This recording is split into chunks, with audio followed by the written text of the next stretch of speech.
ഇതെന്താ അമ്മേ 4 എണ്ണം? ഞാൻ 8ഉം 10ഉം ഇടിയപ്പൊക്കെ കഴിക്കുമെന്ന് അമ്മയ്ക്ക് അറിയില്ലേ? എനിക്ക് ഇനിയും വേണം. ഇതേ ഉള്ളു മോനെ, മാവ് തീർന്നുപോയി. പച്ചരി തീർന്ന കാര്യം അമ്മ ഓർത്തില്ല. ഈശ്വര, ഇത് പാറുവിന് കൊടുത്താ പിന്നെ ഞാൻ എന്ത് ചെയ്യും?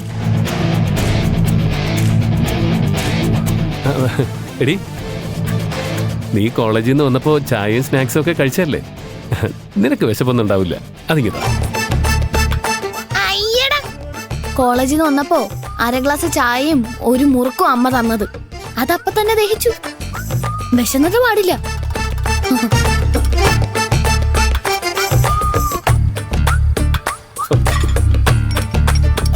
4 ഇടിയപ്പം കഴിച്ചാലൊന്നും എന്റെ വിശപ്പ് മാറില്ലമ്മേ. ഏത്തപ്പഴം ഉണ്ടോ? ഏത്തപ്പഴം ഇല്ല. 2 ഏത്തപ്പഴം ഉണ്ടായിരുന്നു, അതും ഞാൻ കഴിച്ചു. പാലുണ്ടോ അമ്മേ? 1/2 ഗ്ലാസ് പാലുണ്ടായിരുന്നു, അതും ഞാൻ കുടിച്ചു. അമ്മേ, ഈ തീറ്റപ്രാന്തി എത്രയും പെട്ടെന്ന് കെട്ടിച്ചു വിട്, ഇല്ലെങ്കിൽ ഇവള് തിന്നു മുടിക്കും. ആഹാ, ഞാനാണോ കെട്ടിച്ചു വിടേണ്ടത്? നീയല്ലേ കെട്ടിച്ചു വിടേണ്ടത്? ആ, എന്തായാലും പഠിത്തം കഴിയട്ടെ, എന്നിട്ട് ആലോചിക്കാം. അപ്പൊ ഇതും എന്റെ തലയിലായോ? അല്ലാതെ പിന്നെ നല്ല പയ്യന്റെ കൂടെ ഞാൻ പോകൂ. നല്ല പയ്യനെ കിട്ടണമെങ്കിൽ നല്ല സ്ത്രീധനം കൊടുക്കേണ്ടി വരും. 50 പവനും ഗോൾഡും 25 ലക്ഷം രൂപയും പെട്ടെന്ന് റെഡിയാക്കി വെച്ചോ. 50 ലക്ഷം രൂപ 25 പവൻ ഗോൾഡോ? നീ ആരെങ്കിലും പ്രേമിച്ച് കിട്ടിയാ മതി. ഞാൻ റെഡിയാ. അമ്മയ്ക്കൊക്കെയാണോ? കൊന്നുകളെ. ആ, നീ ജോലിയുടെ കാര്യത്തിന് പോയിട്ട് എന്തായി? കിട്ടുവോ? കിട്ടുമേ. ഈ കമ്പനിയിലെ പോലെ കാലത്ത് പോയിട്ട് വൈകിട്ട് തിരിച്ചു വരാൻ കഴിയുന്ന ജോലി തന്നെ മതിയായിരുന്നു. നീ പോകാൻ ഉദ്ദേശിക്കുന്ന കമ്പനിയെ കുറിച്ച് ആലോചിക്കുമ്പോ എനിക്കെന്തോ പേടി തോന്നുന്നു.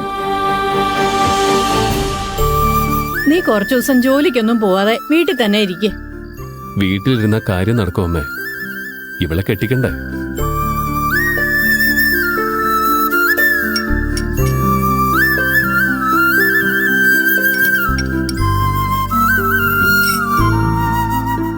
എടാ, നീ ഇതും കൊണ്ട് എങ്ങോട്ടാ?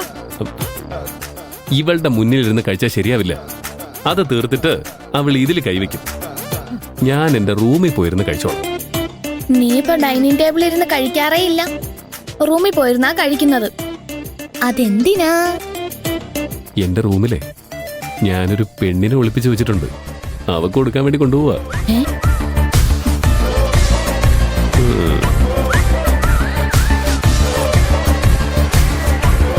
എന്തൊക്കെയാ നിനക്ക് അറിയേണ്ടത്? നിന്റെ കൊതി തട്ടിയാലേ എന്റെ വയറ് ചീത്തയാവും. അതുകൊണ്ടാ നിന്റെ മുന്നിലിരുന്ന് കഴിക്കാത്തത്. പിന്നെ ഈ ഉണക്ക ഇടിയപ്പം കണ്ടിട്ടല്ലേ കൊതി വിടുന്നത്.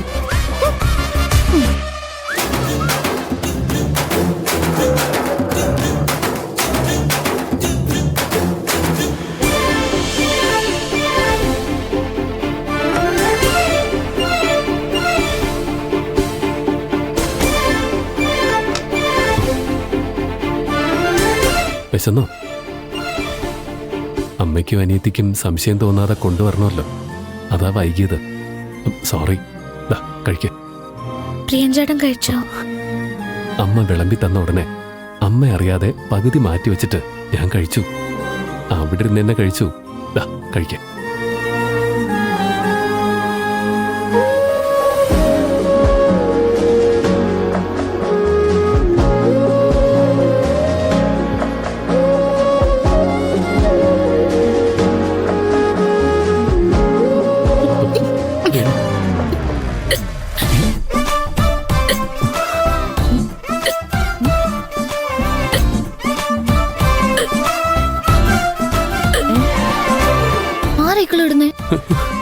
അയ്യോ, പാറു ശബ്ദം ഉണ്ടാക്കല്ലേ, അവരൊക്കെ കേൾക്കും. ഞാൻ എന്ത് ചെയ്യാനാ? എത്താൻ പറ്റുന്നില്ല. പ്രിയ, ആരാണ് അവിടെ ഇക്കളിവിടുന്നത്? ഞാനാണമ്മേ. ഇനിയിപ്പോ എന്ത് ചെയ്യും? പോരാ.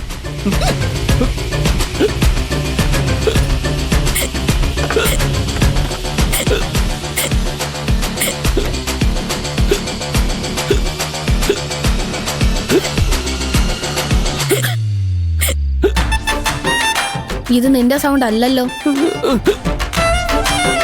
അമ്മേ, എനിക്കെന്തോ ഒരു ഉടായ്പ ഫീൽ ചെയ്യുന്നുണ്ട്. അമ്മയൊന്ന് ശ്രദ്ധിച്ചേ, ഇക്കിളിടുമ്പോ വേറെ സൗണ്ട് അല്ലേ? എടി പോത്തെ, ഇക്കളിടുമ്പോ എല്ലാവരുടെയും സൗണ്ട് മാറും. നീ എക്കിളിടുമ്പോ ചിലപ്പോ മഞ്ജു വാര്യരുടെ ശബ്ദമായിരിക്കും. അതെല്ലാരും പറയാറുണ്ട്.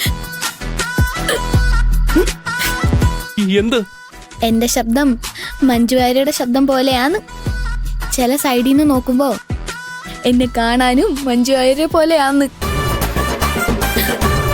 ആ പറഞ്ഞവരെയൊക്കെ എനിക്കൊന്ന് കാണണം.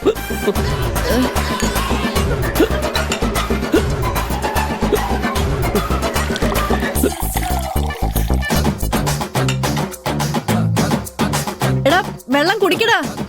കുടിക്കാൻ തന്നെയല്ലേ കൊണ്ടുപോകുന്നത്. എടാ,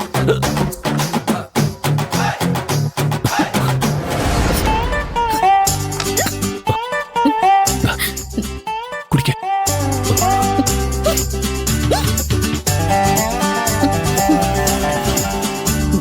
കുറച്ചുകൂടെ കുടിക്ക്.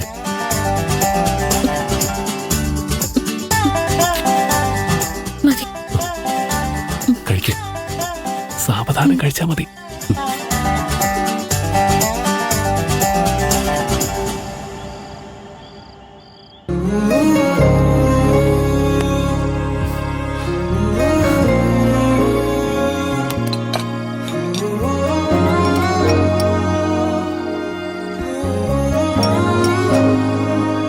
മതി മമ്മി മതി.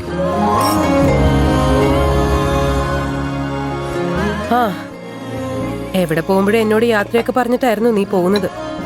തിരിച്ചു വന്ന കുറച്ചു സമയം എൻ്റെ അടുത്ത് ഇരിക്കുകയും അന്നത്തെ വിശേഷം പറയുകയൊക്കെ ചെയ്യുമായിരുന്നു. എന്തേലും കഴിക്കണമെങ്കിൽ ഞാൻ വിളമ്പി തരണമായിരുന്നു. ഇപ്പോ നീ പോകുന്നതും വരുന്നതും ഒന്നും ഞാൻ അറിയുന്നില്ല. നിനക്കിപ്പം മമ്മിയുടെ കൈ കൊണ്ടൊന്നും വേണ്ടല്ലോ, പുറത്തുനിന്ന് കഴിച്ചിട്ടാ വരിക. മമ്മി നിനക്കിപ്പോ ശത്രുവാ അല്ലേ കൈലാഷ്? മമ്മി എനിക്ക് ശത്രു. മമ്മിയോട് ശത്രുത വെച്ച് നടക്കാൻ എനിക്ക് കഴിയില്ല മമ്മി.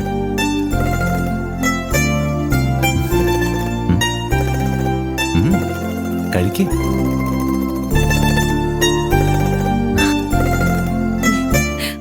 ഇപ്പോഴായിരിക്കും ആന്റിക്ക് സമാധാനമായത്. സത്യം. പാർവതി നീ എവിടെ താമസിപ്പിച്ചിരിക്കുന്നത്?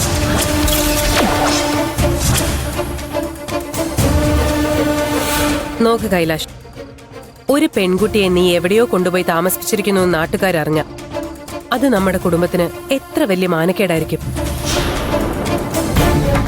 താമസിക്കാൻ സ്ഥലമില്ലാത്തൊരു പെൺകുട്ടിയെ നീ സഹായിച്ചു എന്നായിരിക്കില്ല അവര് പറയാ. കൈലാഷ് ഒരു പെൺകുട്ടിയെ കൊണ്ടുപോയി രഹസ്യമായി താമസിപ്പിച്ചിരിക്കുന്നു എന്നാ പറയാ. അത് നിന്റെ ലൈഫിനെ മോശമായിട്ട് ബാധിക്കും, അവളുടെ ഭാവിയെ മോശമായിട്ട് ബാധിക്കും. അതുകൊണ്ട് നീ അവളെ എവിടെയാ താമസിപ്പിച്ചിരിക്കുന്നെന്ന് പറയണം. പറയാൻ താല്പര്യമില്ലെങ്കിൽ പറയണ്ട. നീ ഒരു കാര്യം ചെയ്യും, അവൾക്ക് ഫോൺ ചെയ്തിട്ട് ഇവിടേക്ക് വരാൻ പറ. ഞാൻ വിളിച്ചു വരുത്തിയാ മമ്മി അവൾ ഇവിടെ താമസിപ്പിക്കോ? ഇവിടെ താമസിപ്പിക്കാനല്ല, അത് നീ സ്വപ്നം കാണുകയും വേണ്ട.